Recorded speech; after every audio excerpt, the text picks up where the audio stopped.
Well, I'm here again at Maliver, photographing the view of the Church of Saint Margaret with the Kamnik Alps in the background.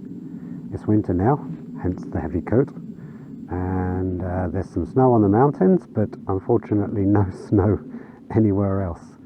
This year in Slovenia so far has been snowless. It's January and there's been 2 meters of snow in Austria, but absolutely nothing here. But the consequence of it is that there has been some snow up in the mountains.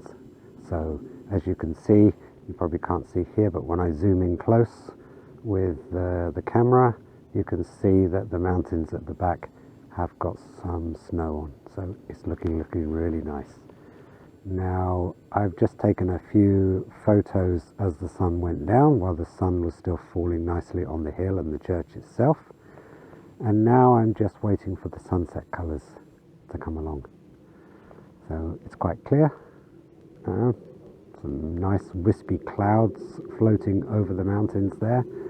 So fingers crossed, we'll see what we can do.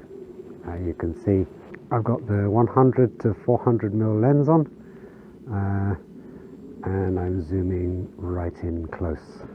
We take a look at the viewfinder here. There we go.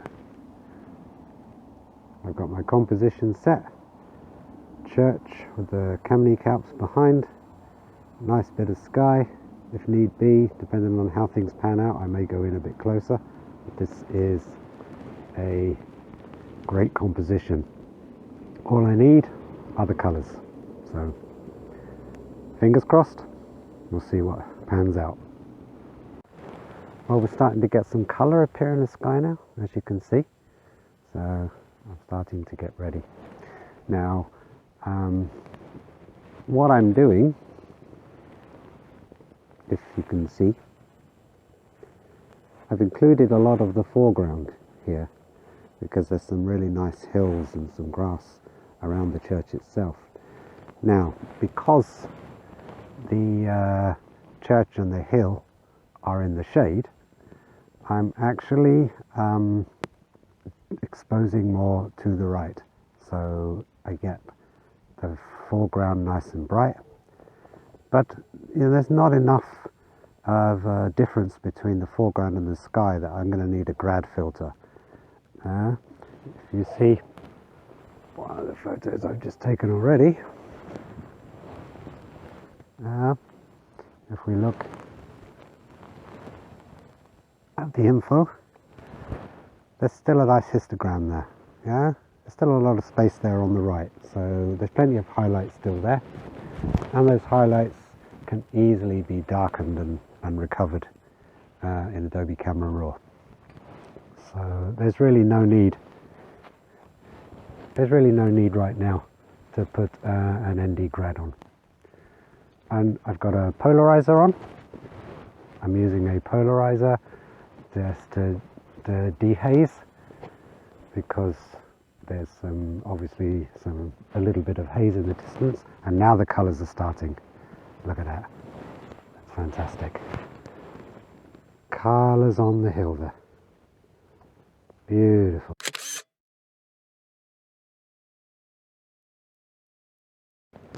Beautiful. Crack that one off. Beautiful. Okay.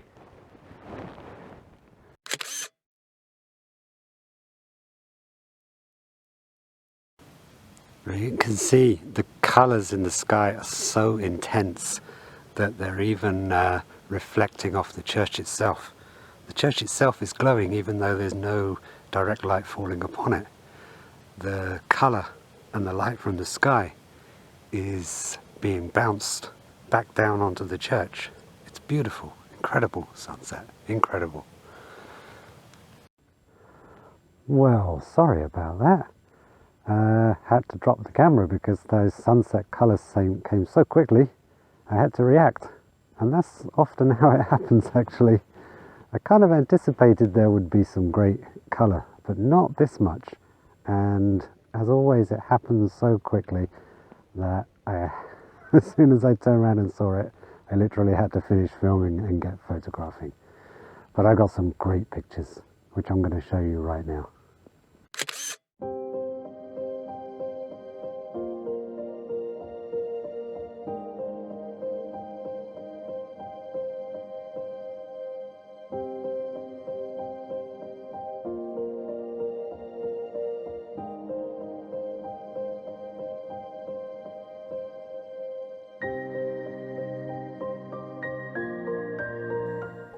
Well, as you can see behind me, there's still some colour, but that's way off to the west now.